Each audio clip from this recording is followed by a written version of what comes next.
All I have is bitterness and anger. I feel lost and alone, like I can't cope without him. I'll never forgive him. I feel like I'll never find happiness or meet someone else at this stage in my life.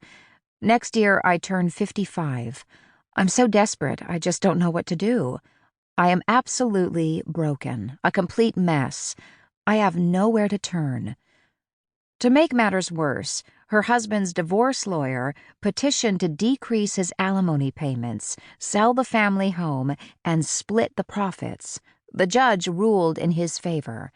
Ellen was forced to pack up the house they'd lived in for over 25 years and move to low-rent accommodations. The judge suggested she go back to school and find a fulfilling career path. He said I should look for ways to support myself that also give me purpose. Not in this lifetime. Ellen is angry, bitter, and sad about how her life turned out, and she has every right to grieve. It's not fair or right that her husband left after 30 years of marriage. It's scary to be forced to sell a home in midlife and face the future alone. There's nothing good about being thrust into an unexpected and painful new season of life, feeling like you have nothing left and nobody to lean on.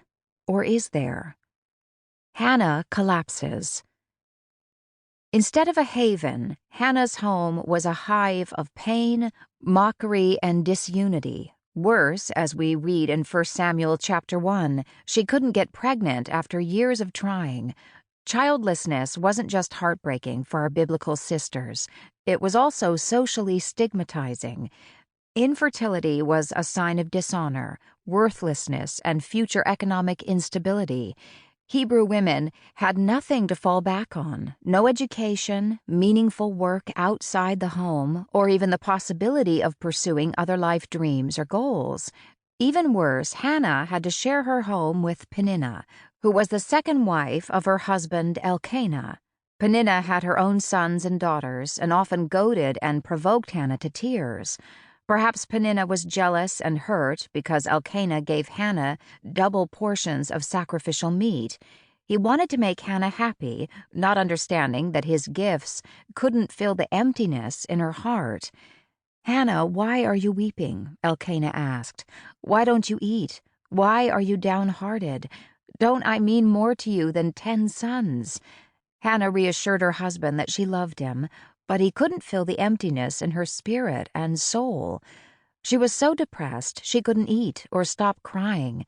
Nobody understood, and nothing could comfort her. It was this suffering, Peninnah's taunts, Elkanah's inability to understand, and her own tormented heart, that drove Hannah to God. If her relationships were happy and her life perfect, she wouldn't have collapsed at the Lord's feet, and her heart wouldn't have changed. Hannah poured herself out to God, trusting that her cries would rise above the noisy din of grief, confusion, and fear. Her focus and faith inspired the first blossom tip in this chapter. Can we find God even in the rowdy crowds of places like Las Vegas? Spirit blossom. Vegas. Ding, ding, ding. Jangling slot machines, noisy jackpot payouts, the clanging of coins crashing into metal pails. Las Vegas must be the loudest place on earth. I was disappointed when we first arrived. Our hotel was 2 blocks from the main strip. But when we left Vegas 4 days later, those 2 blocks were my path of peace, deep, quiet, and rich. God met me there, soothing my soul after the main strip's hustle and bustle. Now, looking back, I believe God was on the main Vegas Strip too. He can be found amidst the clanging slot machines and crowded poker tables. He's just harder to hear in the clamor. The world jumps, screams, and competes for our time, attention, and energy. God waits quietly in the noise and pain, turmoils and troubles. He's in the divorces, disappointments, and loneliness. If we look, we'll see him through the smoke and mirrors. What to do?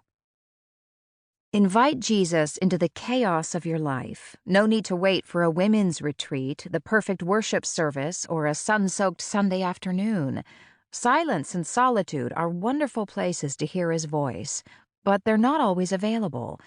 Practice meeting God in the clamor, noise, and distractions of daily life. Tune your heart so you hear Him above, below, and through the roar.